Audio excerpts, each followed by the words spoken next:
Our next speaker is Mr. Ben Brafman of Lawrence. Ben is recognized by many as one of the most prominent trial attorneys in the United States. The Infant Shalom, however, have come to know Ben to be an active community leader. Tonight, Ben speaks not as a legal expert, but as an advocate, a second-generation advocate who understands the sacred obligation he has inherited to keep alive the memory of the 6 million murdered Jews. He speaks to you tonight as his grandfather, who was murdered in Auschwitz. Ladies and gentlemen, Mr. Ben Brafman.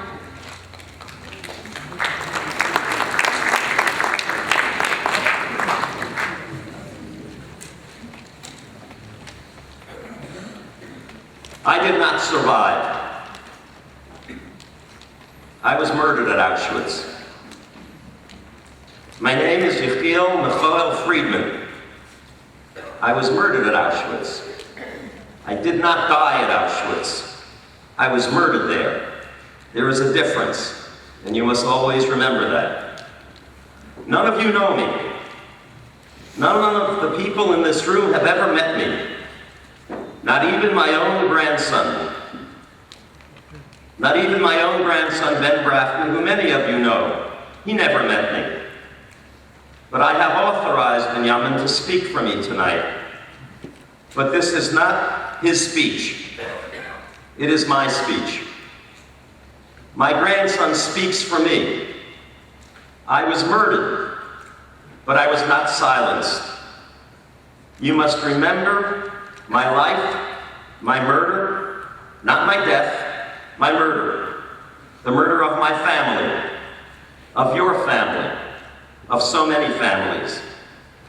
This is my story, a true story, a sad, horrific, true story.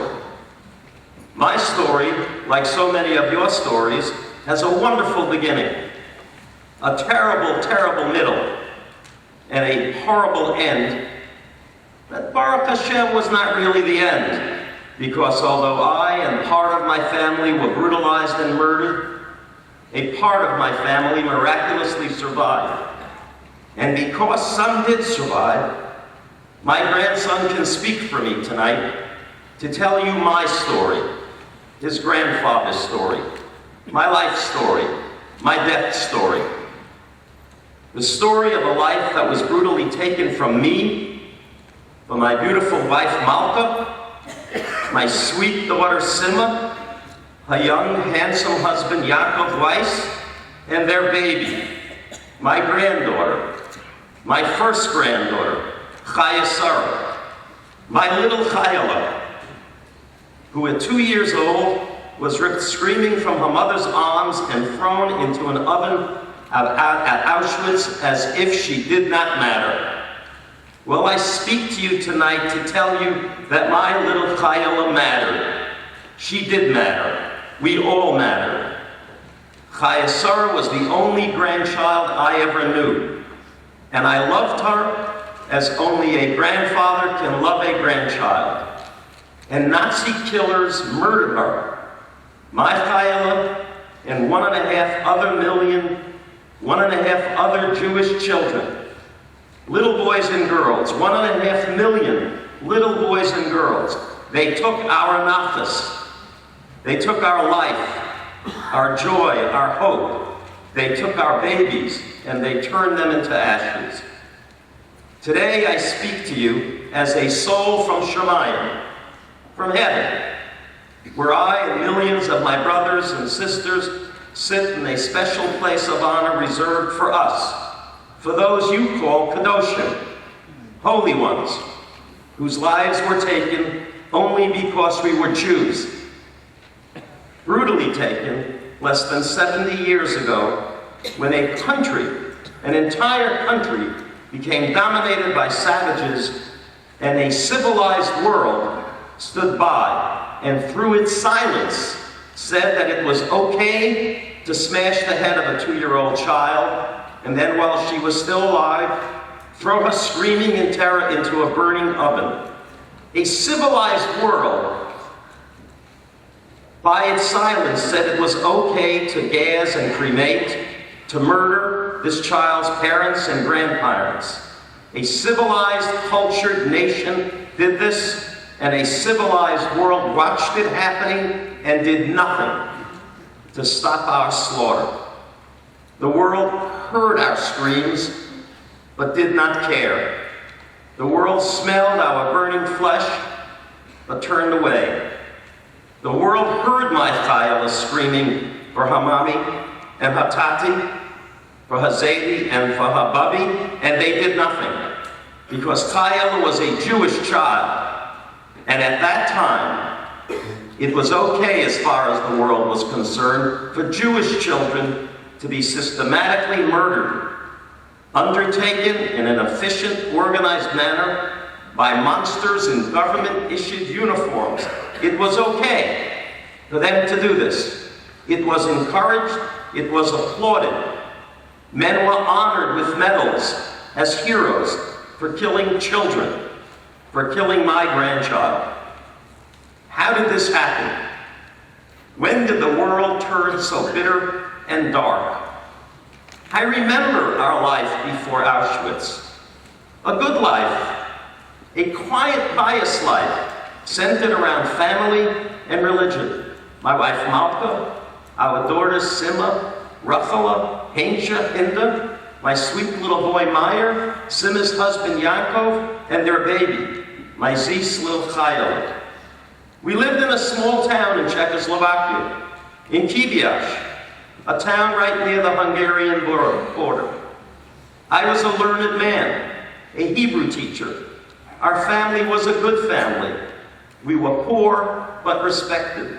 We were honest, kind, sweet people who lived among other respected, soft-spoken families. We had no enemies. I never even raised my voice in Kiviash. Never raised my voice in anger, never once, until that day in Auschwitz, when they murdered my grandchild. Then the world could have heard me if they cared. But they tried so hard to destroy my family. Then I raised my voice. I screamed so loud. I cried so hard and so long. But the murder continued. The smoke and the gas roared. And now, I am still angry. Now I raise my voice again, not to complain, but so that you will remember, so that you can wake up, because what happened to my family can happen again. It is happening again. Today, less than 70 years later, monsters are again murdering Jewish families and murdering their beautiful children. Weeks ago, not 70 years ago, weeks ago, in Itamar, in Eretz Yisrael, the Fogel family was massacred. And again, beautiful, little innocent children were butchered because they were Jews. Udi and Ruth Fogel, the parents, murdered in their home on a Friday night because they were Jews. Their children, Yoav, 11 years old, Elad, 4 years old, Hadass, 3 months old. Their throats slit while they slept in their bed on Shabbos because they were Jews, for no other reason. So I need to tell you about my murder. I need to relive for you my horror, my loss, so that you will understand, and so that you will remember, and so that you will feel the Shoah. What the world refers to as the Holocaust is a word. It needs to be real for those of us, for those of you who were not there. It is more than a word, Shoah. You must feel the terror, not only to make you sad and angry, but to make you vigilant. If I upset you tonight, good. If my frankness and the terrified description of brutal murder gives you nightmares, good. I want you to be afraid and sad and angry and bitter, and I want you to be aware. But I also want you to be proud, because the end of my story, although sad, was not the end. Be comforted in the knowledge that the Nazis did not win. They did not win. The Nazi murderers killed part of my family and millions of Jews like me, but they did not win. They did not murder my whole family or your whole family. The murderers and their army of monsters did not murder the Jewish people completely. They did not end Klal Yisrael. They made us stronger. Jews are alive today. Israel is strong today. My family, your families are here today. And we must keep coming back each year, reminding the world about our parents, our grandparents, our great-grandparents, and the children who were taken and slaughtered. My family is alive today to help you understand the quality of hate that can allow a country to burn and gas and bludgeon newborns, infants, toddlers, to machine gun children and throw them into mass graves or onto trucks, and then while still alive, use them for medical experiments. So many Kinderluft screaming. Can you hear them? Their screaming is so loud, I can hear them 70 years later up in Shemayim. I can hear my child screaming 70 years later. Can you hear her? Can you hear the cries of your family members, the families you never got to meet? Can you hear their screams? Well, later tonight, when you are in bed waiting to fall asleep, listen hard. If you try, you will hear them in your head and hopefully in your heart. Listen, and you will also hear Tamar Vogel, 12 years old, returning to her home in Itamar from an Onek Shabbat on Friday night to find her family massacred only a few weeks ago, not 70 years ago. And the world again doesn't seem to care. Can you hear Tamar screaming when she discovers that 3-month-old Hadass has had her throat slit because she was a Jewish baby? All of us in Shemayim, we heard her scream. You should be able to hear her from across the ocean. She is screaming for every Jewish child whose life has been viciously taken. The difficulty in speaking about such horror and about so much grief is that it is almost impossible for the mind to process so much terrible information. It is almost impossible to make someone understand something this bad.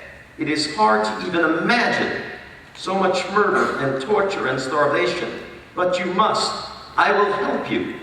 Hold on to your seats or the person sitting next to you if you must. Because I'm going to be graphic and brutal. Because it is the only way for you to get it, for future generations to get it, to really understand what we mean when we say Holocaust or Shoah, when we refer to the 6 million. These people had names and families, and they were murdered because they were Jews. I am in Auschwitz. I am standing naked in a gas chamber with hundreds of innocent men and their male children. My wife, Malka, whose terrified eyes were already dead when we parted, is next door with our daughter Simma. Simma's husband, Yaakov, is holding on to me very tight. All of us have just watched Chayela cremated. We are already dead. The gas is just going to kill us again. We know we are not in a shower. We know we are in a gas chamber. We know we are going to die. And we all know that we did nothing wrong. And we also know that a civilized world is out there and is allowing this to happen. We are afraid to die. We are afraid of the brutal, choking, burning death that is upon us. But I am so much more afraid that nobody will ever know that we lived. I am so much more afraid that nobody will ever know that we were a good family, that we had beautiful children, that we had a beautiful grandchild. I am so afraid that no one will ever know, that nobody in my family or in anyone else's family will survive, that the final solution will really be final. And the world will never again have Jews, and no one will know that we ever existed. You think you know about tefillah, prayer? You think you know about kavanah, about concentration and deep faith? Because you daven every day? Let me tell you about real prayer, about real emunah, about real faith. In my gas chamber, as gas filled our lungs, as flames burned off our skin, we screamed out loud, Ani Mamin. We believe in you, Hashem. With my dying breath, I screamed, Shema Yisrael, Hashem Elokeinu, Hashem Echad. My last words screamed through gas-filled lungs as I died, so afraid that my entire family either had been murdered or would soon be murdered. What wrenching sadness, what anger rose in my heart and raged through my mind. I pleaded with Hashem not to be spared. I pleaded for Nakama. I pleaded for revenge. When? Who would ever make this right or get even for us? Who would be alive to say Kaddish for us, to light a candle on our yard site? No grave, no headstone, no one alive to mourn our death, to even know of our life. Well, I am not here tonight in person. Yechiel Mathoel Friedman was murdered at Auschwitz. But we were not all murdered that day, or the next day. And some of my children and some of your children did survive. And today our children, our grandchildren, and our great-grandchildren are alive, and we live in the United States and all over the other parts of the world, and we have Eretz Yisrael. We have Israel. Do you hear that, you Nazis? We have Israel, a nation built by survivors. We have a Jewish army and a Jewish state. Our people are strong. We have powerful, eloquent voices demanding to be heard, and we are being heard. My daughters, Hensha and Hinda, who were tortured for years, they did not die.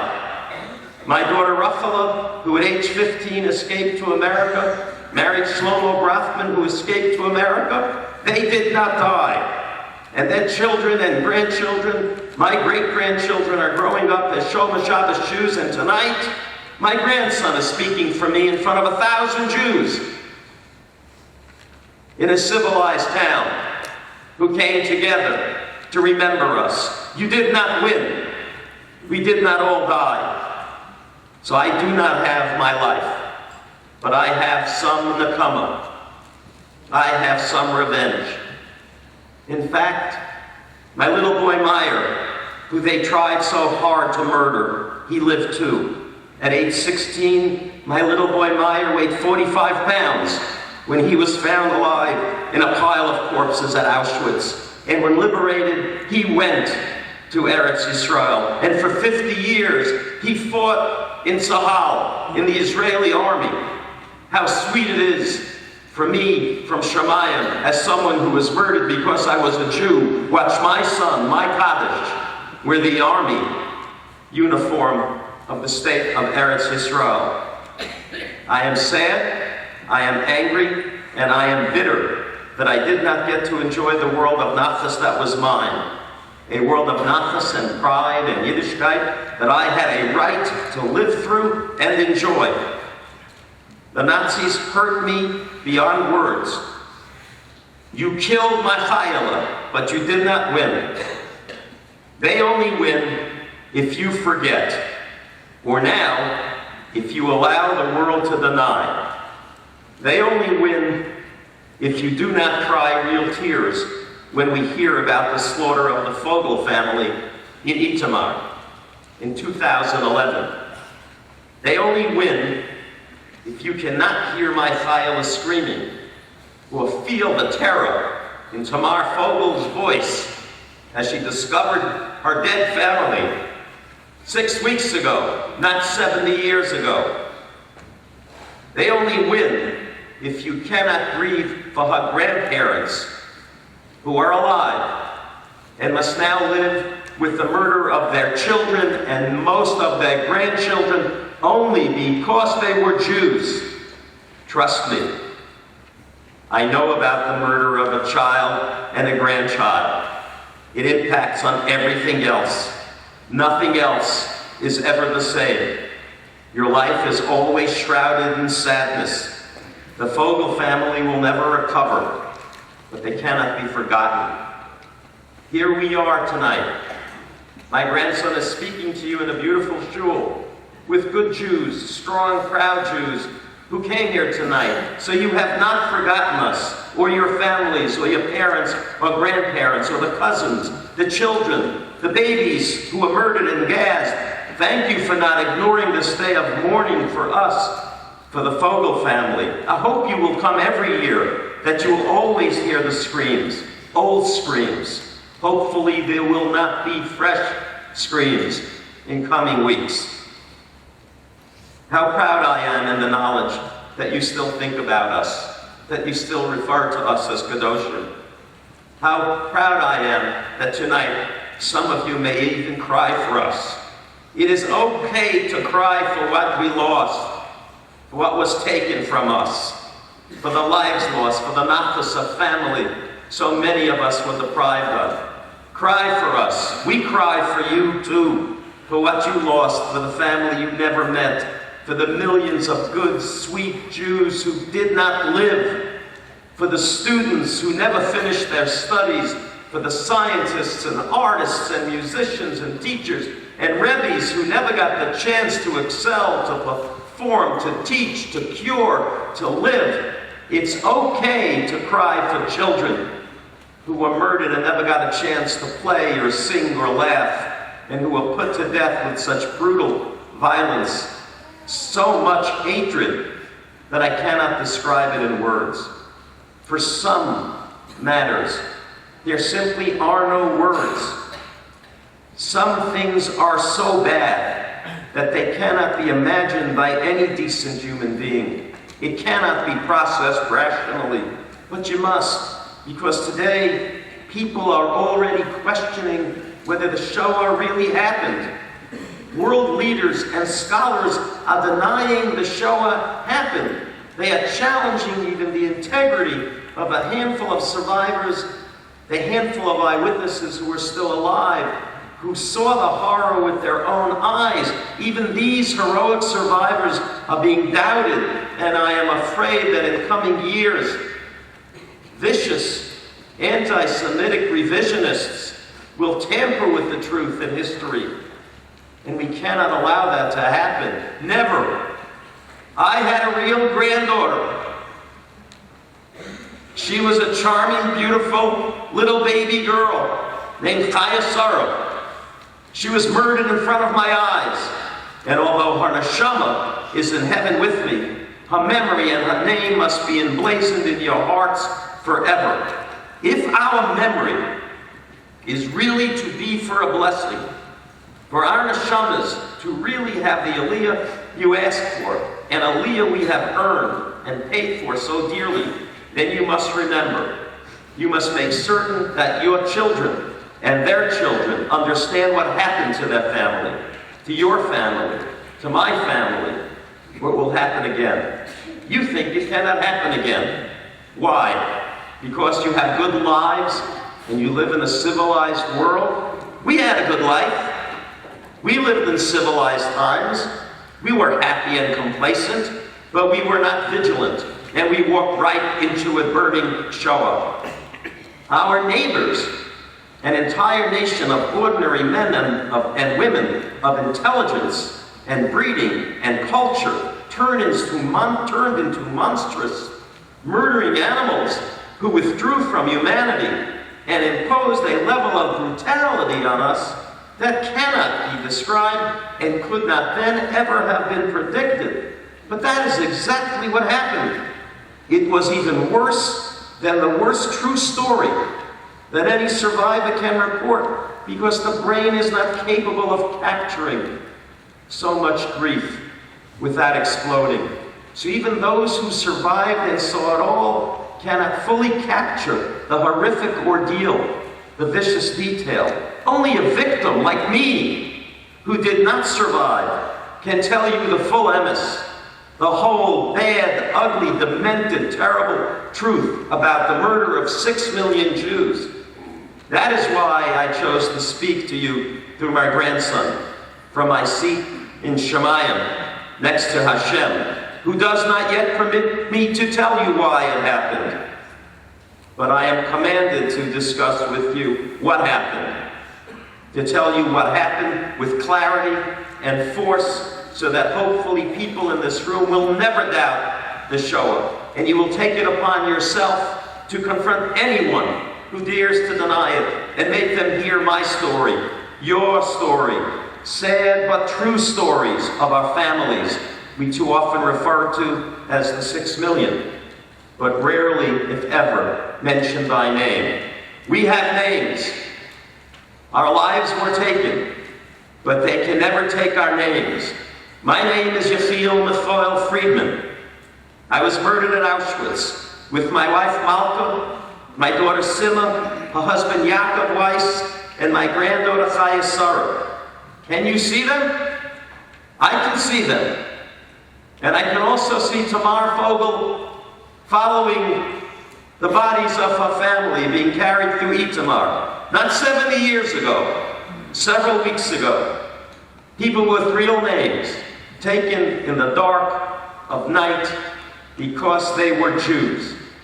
My name is Yechiel Michael Friedman. I was murdered at Auschwitz, and don't any of you ever forget that.